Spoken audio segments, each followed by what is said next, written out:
Good evening, Stu and Andy here, where we've just seen Ipswich Town win a game. You wait months for a win against one of the top six sides, and then two come along at once in the space of a week. The 1-0 win at Hull on Tuesday night, followed up by a 2-1 home win against Doncaster Rovers this afternoon. More of a hard-fought win than an impressive win, this one, wasn't it? Yeah,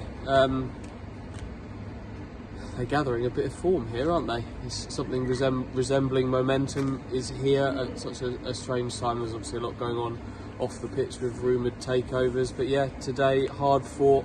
There were times they were 2-0 up, but then Doncaster had some good spells in there. They got one back through John Taylor, and there were moments where you began to worry a little bit whether this one was going to slip away from Ipswich today. But ultimately, they've defended quite well.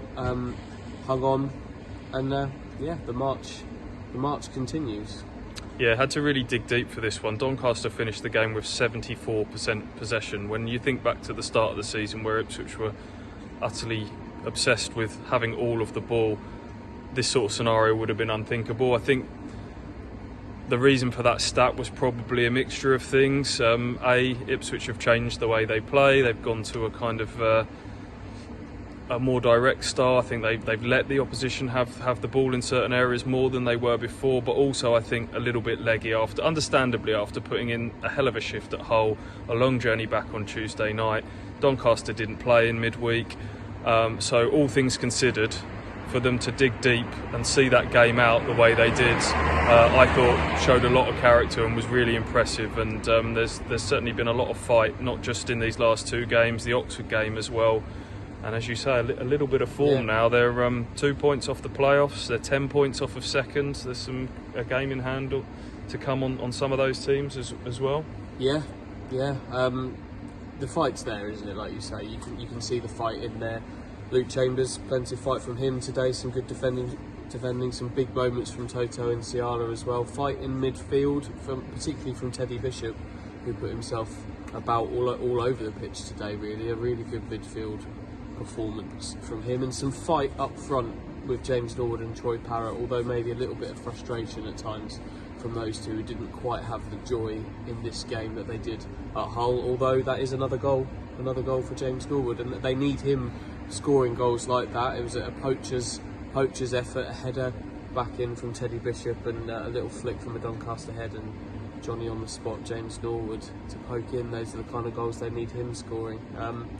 Something's coming together here a little bit for Ipswich, but then there's obviously an awful big backdrop going on with rumoured takeovers and things like that, which Paul Lambert addressed after the game. So it's a funny old time at Ipswich. It's not quiet, that's for sure. Yeah, it's been a soap opera of a year so far, hasn't it? Just on Paul Lambert's post-match, he kind of laughed off the takeover stuff. Well, not laughed it off, but made a joke of it, really, in that I arrived today and Paul Cook was sat in my office, was kind of his opening gambit. Basically said, I know as much as you guys, but went on to say that he'd met Marcus Thursday. We understand that was quite a fiery meeting between them on Thursday. A follow-up meeting last night, Friday night, after those reports had come out about the rumoured takeover.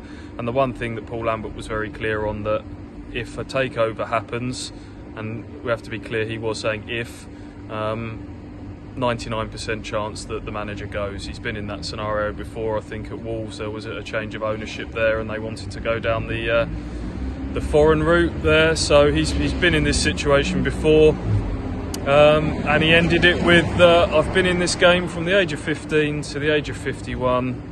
We'll see what happens. I'm going to go home and have a nice little beer now. And that's how his press conference ended. So read into that what you will. I've given up trying to read into some of these press conferences from Paul Lambert now. Interesting times for Ipswich Town off the pitch. And on the pitch, finally, we've got something to be positive about as well.